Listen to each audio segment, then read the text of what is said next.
Olá, aqui é o Vinícius Teres do Casal Partiu. Hoje eu estou aqui em Minsk, na Bielorrússia, e eu estou fazendo esse vídeo para falar a respeito de um assunto que preocupa muita gente, que é a questão do idioma, para a gente viver essa vida de nômade digital. Eu vou responder especificamente duas perguntas que foram feitas pelo Daniel Cruz, e as perguntas são as seguintes. Como é chegar e se virar em um país que você não fala a língua? E a outra é fácil contratar um serviço de tradutores que te acompanhem durante o dia a dia? Eu nunca tinha pensado nessa segunda possibilidade que ele levantou nessa pergunta dele. Como funciona essa história de você chegar num lugar onde você não fala a língua? Essa é a realidade da gente em quase todos os lugares que a gente vai. Bom, antes de mais nada, eu acho que a gente tem que falar um pouco sobre que idiomas especificamente a gente fala. A gente fala, no caso da Paty, ela fala inglês e espanhol, né, além do português, e no meu caso, eu falo inglês, espanhol, francês e italiano. Agora, dessas línguas, o que realmente mais importa, disparado, é o inglês. Então, assim, se você tiver um entendimento de inglês, ainda que não seja uma capacidade de se expressar em inglês de maneira fluente, se você tiver um pouco de conhecimento de inglês, isso é o que mais importa para você viver como um nômade digital, por algumas razões. A primeira delas não tem a ver só com a sua capacidade de conversar com as pessoas no lugar que você está visitando em inglês. Até porque, sinceramente, existem vários lugares onde às vezes você não vai encontrar ali facilmente alguém que fale inglês. Aqui mesmo, por exemplo, na Bielorrússia, a língua que se usa aqui no dia a dia é o russo. Só que, assim, é fácil achar gente que fala inglês? Não muito, para ser sincero. Tem gente, tá? Mas não é assim toda hora que você encontra. A galera mais nova, de um modo geral, fala um pouco de inglês. Por quê? Porque hoje em dia, em qualquer lugar do mundo, as pessoas estudam inglês na escola. Até mesmo no Brasil, isso acontece. Todo mundo na escola tem que estudar inglês. Não quer dizer que todo mundo aprenda, mas pelo menos assim as pessoas têm um conhecimento mínimo de inglês porque estudaram.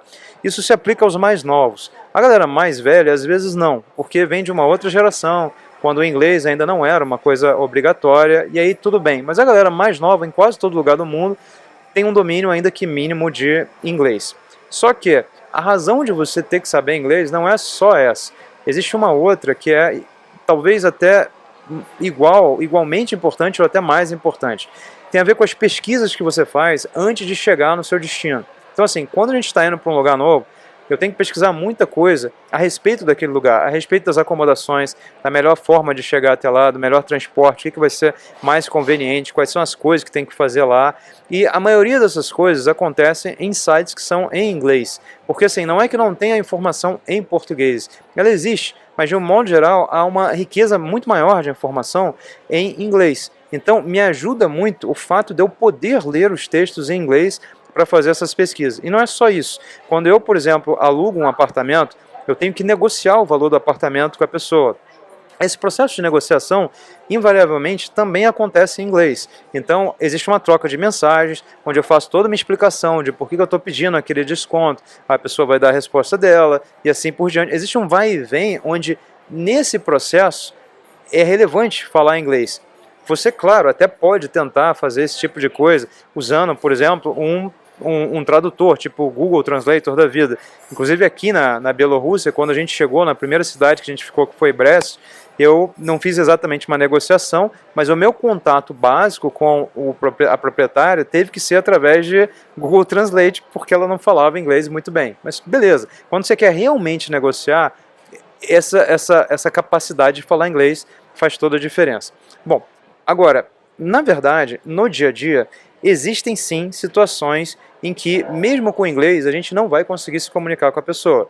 Porque talvez você esteja, sei lá, interagindo com alguém no supermercado, num café, ou seja lá o lugar que você esteja, que essa pessoa simplesmente não fala inglês. E aí, como é que faz? Bom, de novo, a gente tem aplicativos como o Google Translator e outros mais, onde a gente pode falar na nossa língua e aquele aplicativo vai traduzir para a língua destino e a outra pessoa também vai poder falar e a gente vai saber o que ela está querendo dizer. A gente usou isso, por exemplo, aqui na Bielorrússia, quando eu tive que cortar o cabelo, e aí a gente, no salão, não tinha ninguém que falasse inglês. ok, a gente usou o tradutor e a gente conseguiu se entender naquele básico que precisava, que era poder saber quanto é que custava e como é que queria que fizesse o cabelo, esse tipo de coisa. Então assim, dá para se virar, não é um bicho de sete cabeças. Ainda que você não fale nada de inglês, por causa desses aplicativos de tradução, também dá para quebrar um galho. Mas cara, o inglês é muito importante. Na real, eu acho que não vou dizer impossível, mas é difícil você ter uma vida dessa sem pelo menos dominar o inglês. Agora, as outras línguas, eu não acho que você tem que se preocupar tanto assim, tá?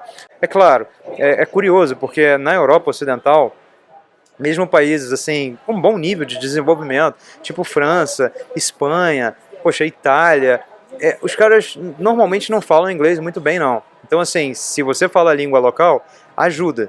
Mas pelo menos nesses países, as línguas são mais próximas do português. Então assim, alguma coisa também dá para se entender, mesmo que a pessoa não fale inglês. E claro, na América Latina, de um modo geral, onde é tudo espanhol, dá para arranhar também com um pouco de português, misturado com um pouco do que você talvez saiba de espanhol, dá para se virar, ainda que você não saiba o inglês. Mas no geral, no mundo, cara, inglês é o que conta. Agora, esse lance que o Daniel levantou sobre a questão de você ter um tradutor, né, com você o tempo todo, a gente nunca pensou nessa possibilidade, mas na prática essa possibilidade existe, sem que você tenha que pagar. Todo lugar que a gente tenta fazer amigos, e a gente sempre faz um monte de amigos, e tem um monte de estratégia e tal que a gente usa para fazer amigos. Quando a gente precisa de alguma coisa mais grave, a gente pode simplesmente pegar e pedir ajuda de um amigo para ir com a gente.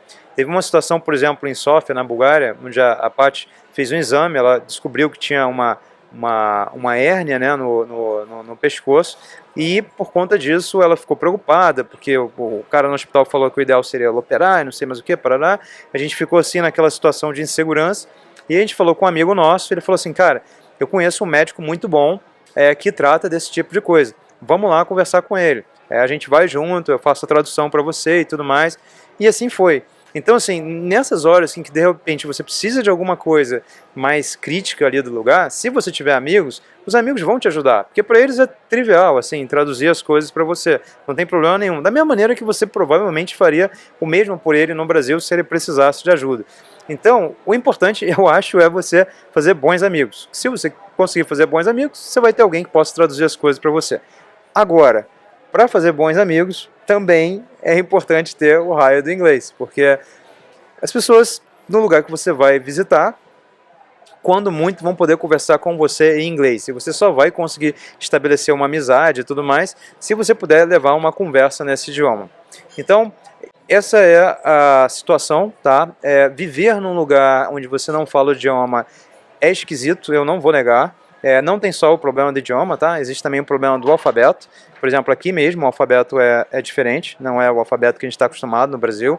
O alfabeto aqui se chama cirílico e ele é meio maluco, assim. A gente até já aprendeu esse alfabeto, então a gente consegue, né, fazer a transliteração do cirílico para o latino e tudo mais, mas é meio estranho.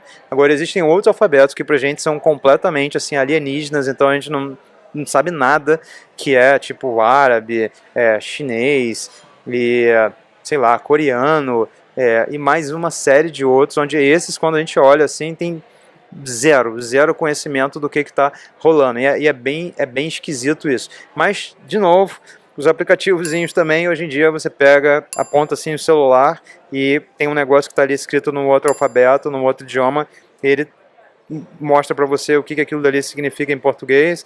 Não é perfeito, mas cara, dá uma ajuda legal. Então, especialmente por causa desses aplicativos, eu diria que hoje em dia dá para levar, mesmo que você não seja incrível assim em inglês, mas um pouquinho de inglês é importante, beleza? Até a próxima, galera!